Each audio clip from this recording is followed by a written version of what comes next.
The name of the piece is We Happen to Travel. It has a structure that works like this. There is a dodectet, an ensemble of 12 players that have 4 sections of music, and then there are 3 duos, which are duets, which are the displaced duets. And the structure basically works like this. We alternate between the ensemble dodectet movements that then kind of weave around the structure for the duos to exist within. This is phase 2. Before this happens, 8 of the 12 players are out on the Victoria line travelling to this station prior to performing this piece.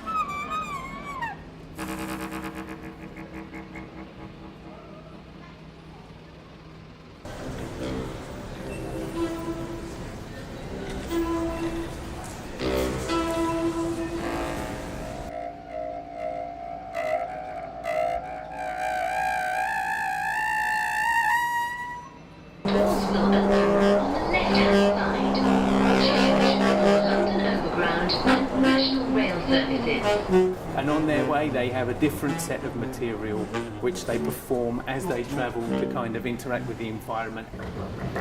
They don't have, through a composed score, what they have is a set of parameters within which to improvise.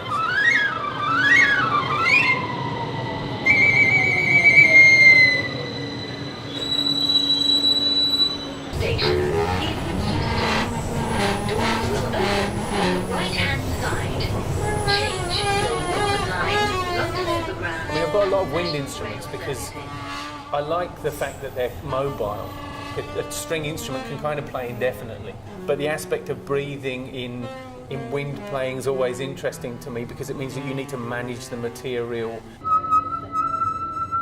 Even if you're not a wind player or a musician of any time, you understand the principle of breath that's involved.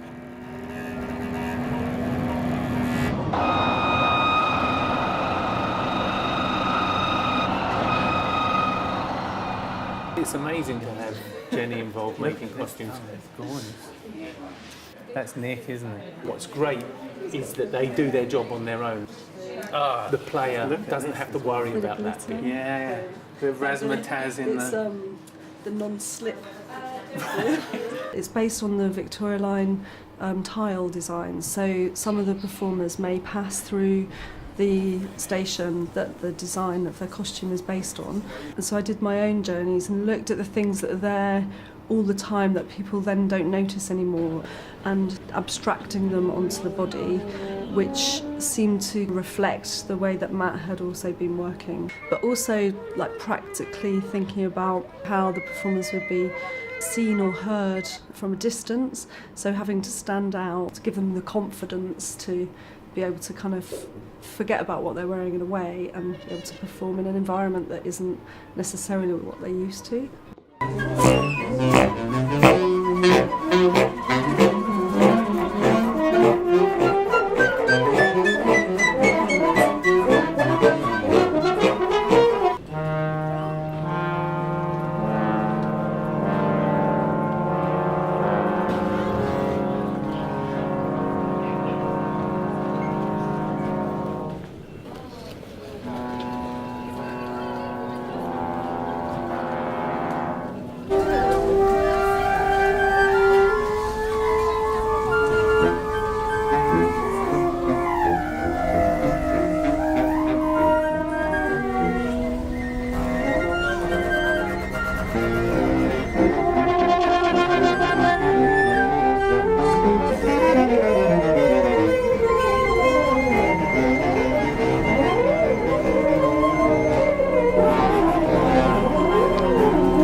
shows where there's more informality in the audience.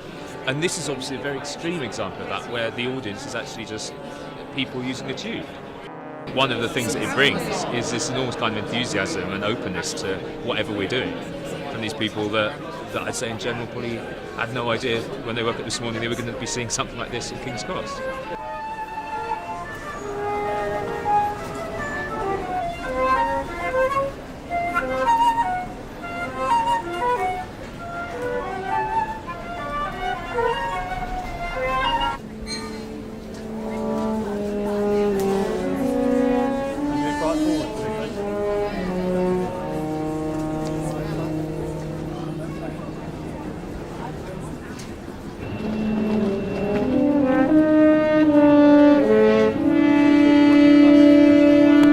This phrase just kept coming into mind. We happen to travel. I don't know where it came from.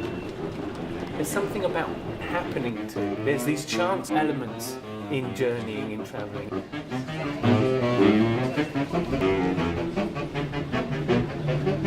So people, for instance, today, I could imagine it. People saying, well, we happened to travel the route where these musicians were playing. We happened to this, we happened to that. I just enjoyed engaging with the sounds on YouTube and seeing people's reactions. But I noticed myself that I kind of switched off from everybody else around me and I just got completely into my own world of improvising. When I arrived at King's Cross Station, I suddenly became emotional as everything came together and I could hear my colleagues playing from afar and I drew to them, played with them. And then coming back upstairs to this last place here where there were even more colleagues playing and the whole thing reaching this giant sort of peak of, I found it very moving.